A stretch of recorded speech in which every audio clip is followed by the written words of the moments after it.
Works of the Month. I'm your host, Dr. Larry Carnes. We are so excited to have you with us here today. Have a very special guest with us, and we're going to be talking about this powerful book, Rate. Ramona, do us a favor and introduce yourself to our viewing audience. How are you today? I'm awesome. Thank you very much. And thank you for having me. What it is the book Rate is about my great-grandparents. And it's something that my mom wrote a long time ago. And what it is I was the one who got it published for her. And we're down here to talk about that. Rate. I say that's an interesting title for the book. And so I'm looking here. You say something that's so very important. It says, on the wintry December night, 1893, talks about Millie had lots of time to think while waiting for his wife to give birth. I thought, well, that's intriguing. Then you say he was reminiscing how he and his family came from Canada to Michigan as a young lad to settle on a farm. So talk to us about that transferring, coming from one place to the United States. What it was is his father wanted to come to Michigan, and they came from Canada, and then they settled on the farm because he wanted to be a farmer. So Millie, actually, my great-grandpa, he is the one who, and his wife, Mina, they settled on the farm. And so what it is this is the night that that Rate, or Ralph, Setterington is born. Yes. And so he was really looking forward to having a son because he already had a daughter, Blanche.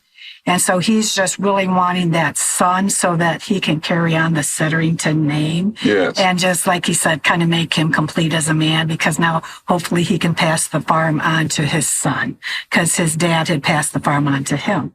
So that's what he wanted to do too. He wanted to keep this tradition going. Correct. Yes. I noticed in looking and doing the research, how he was just so anticipating the birth. Yes. He wanted a son. Yes. Nobody else really wanted that son. No. But him wanting that son.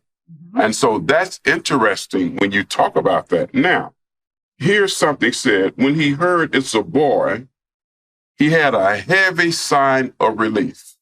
Yes, because he was really relieved, because his wife did not want a boy at all. She did not like boys. She didn't even want to be pregnant because she did not want any more children. So he was thankful that she was pregnant, and he was praying that, Lord, please let me get a boy. And actually his daughter, she had actually said, when she found out it was a boy, she said, feed him to the pigs. And so it was one of these, that's why he was very excited now to have a son to carry on the Setterington name. Now, I'm looking at this, and I said, now, this is interesting, and it's opening up a whole lot of stuff here. Yeah. Because the book actually talks about a love-hate relationship. I found that to be quite interesting. Oh, yes, because it's interesting because, like I said, his wife, Mina, she did not want another child, let alone a boy. And she was very disappointed in God that she got a boy, although she knew her godly thing to do as a wife and mother was to take care of this child. But it's interesting, for like 3 years, she dressed him as a girl. She made sure he wore dresses. She made sure that he did not wear any boys' clothes. And she did her responsibility as a mother to take care of him. Where my grandfather, Milford, he was then excited that now he's got that boy, he's going to be able to do the farming with him and just be a son to him. Now, that opens up a whole nother thing. She actually dressed him as a girl for 3 years. Yes. Well, he's young, he's small, so she's doing that. Now, the perspective of the father, who's so proud to have this son, but now here my wife is dressing my son as a girl. I'm sure that opened up a whole lot of stuff. Yes, it did, because eventually that's what he finally told her. They actually had a picture taken with him in this dress and his sister, who's 4 years older. And he finally, because the thing was, he was a little boy. He's out there skinning his knee, climbing trees, and ripping his clothes. And finally, he told his wife, look, you have to start dressing him in pants. And she was upset then when she finally had to make that first pair of pants for him. My goodness. Yeah. That thing is powerful. Father wanted the son. Yep. Daughter didn't want the brother to be there. Feed him to the pigs. Yes. The love-hate relationship. Mm-hmm. How impactful was that on the family as a whole? Well, actually, the grandmother, Lavina Setterington, did not like boys either. My. She had passed on that they had a daughter, Ruby, that they adored her and did everything for her. But actually from Milford and his brother, John, they were not very good to him either, to the boys. It was something with the Setterington family. They liked girls, not boys. And I don't know why, because they wanted the name carried on. And so in order to carry the name on, you have to have a son. Yes. But yet the women were like, no, they did not want sons. So we're dealing here with transgenerational trauma. Yes. And those dynamics that are involved with that thing. Yes. And so it was interesting because then Milford, he's like, he hoped he did not pass that on to his son.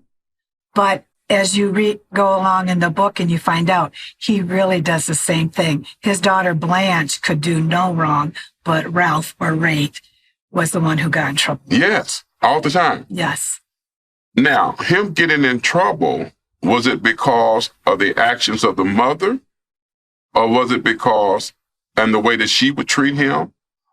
And the different ways that, okay, I'm going to let you slide with this because you're my beloved daughter. I'm going to let you slide because you're my beloved son. So was him getting into trouble based upon the biasness that was there for the sisters of the female over the male? Sometimes it was, because what would happen is then Blanche could get him in trouble because then he would get blamed for it instead of her. Yes. Because she knew how to play that game about mom likes me best or grandma likes me best. And so I can get you in trouble.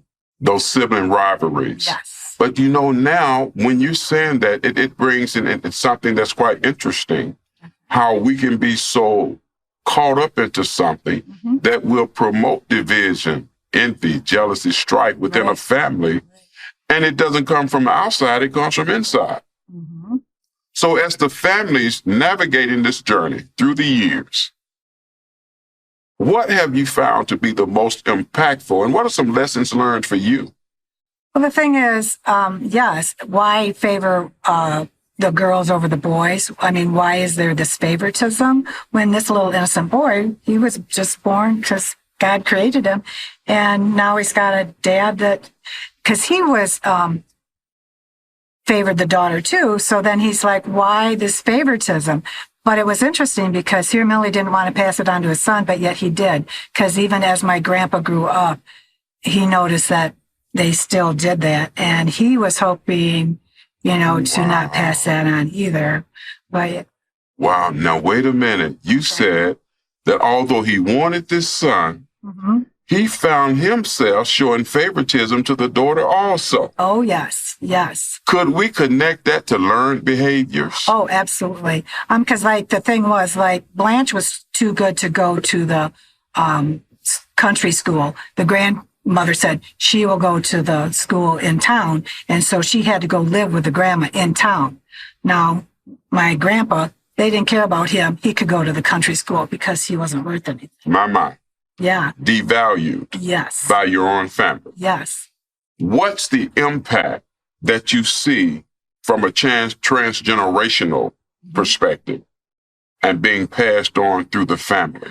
Well, the sad thing about this is, yes, it got where then the grandpa and my great-grandpa and my great-grandpa got where they never spoke because of this kind of relationship. And he didn't like his mother then either, because he felt it was awful how they did. And even his wife then, she finally started we thought, coming around. Yes. Thinking, okay, he is a cute boy and he's really not so bad. But it ends up that even once he gets married eventually and has a child, they favor the girl over the boy. And it's just still, something here they thought they didn't want to do it, but yet they still did. My. Speak to us about this beautiful portrait that you have right here. So what this is, my mother is the one who really wrote most of the book. I'm the one who was able to get it published for her. And I was able to do the editing because some of it, when she wrote it, if I thought I was confused about a few of the stories that she wrote, then I would say, hey, how about if we change this? But anyway, so what it is my mom, I got this published for her. Show it right here. Yep. Oh, I got this published for her right before her 94th birthday. And after that, and just a couple months later, she passed away. So I was very thankful that I was able to get this published. 94 years old. 94 You finally got it published. Finally got it after published. getting it published, she transitioned. She was one, too, that favored boys over, she favored boys over girls. She reversed it. She reversed it, yes. In fact, I remember her telling she did not want any girls. She wanted all boys. And she ended up having 4 boys and 4 girls. And in the end, she was very thankful that she had 3 daughters. But yes, it was kind of interesting. But she had that stubbornness, the Setterington stubbornness about that, the pride and the, I'm going to like you over yes. another one. But when you talk about that, it's a transgenerational thing. Yes, it is. That was passed on. Mm-hmm. This has been quite an interesting story. Mm-hmm. Do something for us. Take about 60 seconds to share with our viewing audience if there's a website, if there's an email address, if people can correspond with you, and how they can get this most powerful book. Look right here and do that. Yes, I do have a website. It's www.rlsdonna.com. And you can get the book through there. Also, you can get it off Amazon. You can get it off Barnes & Noble, all the main stores. You can purchase it that way too. And like I say, what's really nice about this is just the beginning. There's really a book. There's 2 other books that are coming out. The next one should be out in a week or 2, and it's called The Mischief Maker. And then there's Forever a Farmer. So that way we get the whole story of what went on with the Setterington family. Wow. That is so powerful. Setterington family. Yes. Quite an interesting story. Mm-hmm. Quite a fascinating journey. We hear of these types of things taking place, mm-hmm. and many times we think they're fictional. But in your case, no, this actually took place in our family and the life of our family. And we've seen the transgenerational impact that it's had on the family. Yes. Now, you were speaking about your lovely mother. I thought she brought a balance to the thing. She had 4 and 4. Yes, she did. However, it was sad because 2 of the sons died at an early age. Okay. One was 3 years old and the other was 23 when he died. Yes. So then it ended up 4 girls and 2 boys. But, wow. So yeah, but she definitely favored my one brother over. That is amazing. We want to thank you so much for being our guest here. Thank you. Thank you for having me. Dr. Larry Carnes, don't go any place. We're going to take a break, but we will be right back.